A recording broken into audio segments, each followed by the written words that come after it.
Well, one of the things that I know to be true is that if you're not growing, you're dying. And we need to be in business constantly innovating as our environments change, that we are the markets that we're working in, the industries, the political environments, all of those things as they change. We need to be innovating in order to make sure that we're responding to those marketplaces and the environmental changes.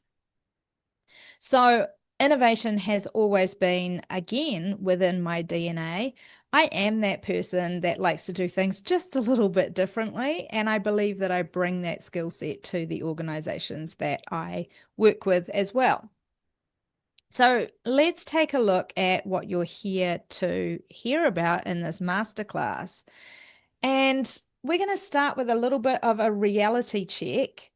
And to do that, I want you just to think about some of these reasons why traditional growth is stalling. The first one is that competition is becoming a lot more aggressive. We're having a lot more people move into market spaces, move into the industries that we're working in. And as a result of more players in the market, it's becoming a lot more aggressive. Now, there's a lot more competition because people are trying to capture, sometimes in a industry that's actually shrinking, they're trying to capture that shrinking market share and that shrinking customer base. So that also creates more aggressive competition in our market spaces. In addition to this, customer expectations keep rising. So as companies and as organizations are able to do things better and better, so too does the expectation of the customer rise. So what used to be a surprise and delight, perhaps, is now an expectation of the customer. And so that is also creating stalls in growth for organizations. Markets are maturing. A lot of markets are starting to mature and as a result becoming quite commoditized. It's almost a race to the bottom for some of these markets. And so that becomes a real problem for organizations as well. And then technology advancements are disrupting industries.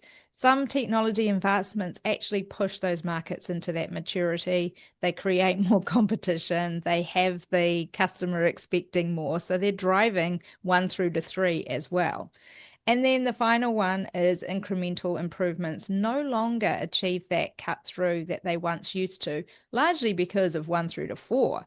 So I want you just to think for a second which one or ones, you can have more than one, is the one that's really causing your growth to either stall or has the potential to cause your growth to stall. So 1 through to 5, which one is it that's really the prominent one for you?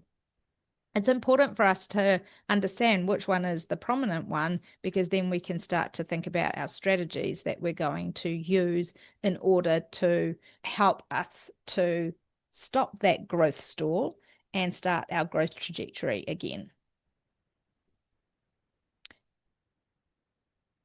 So I just want to take a moment to pause and make this distinction about innovation because a lot of organizations talk about innovation.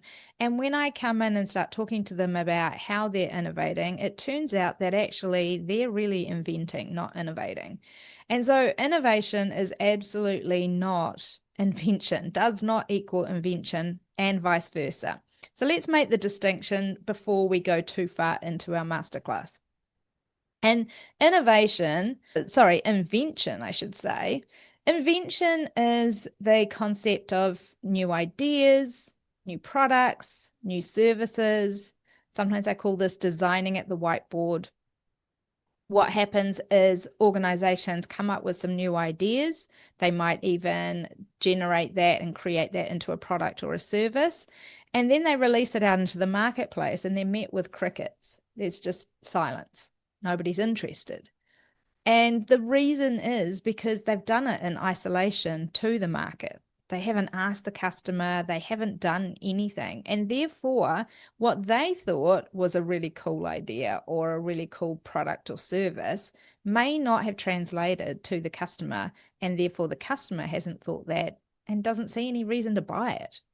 So in contrast, innovation is creating new value that customers are willing to pay for. And that's the really key piece, right?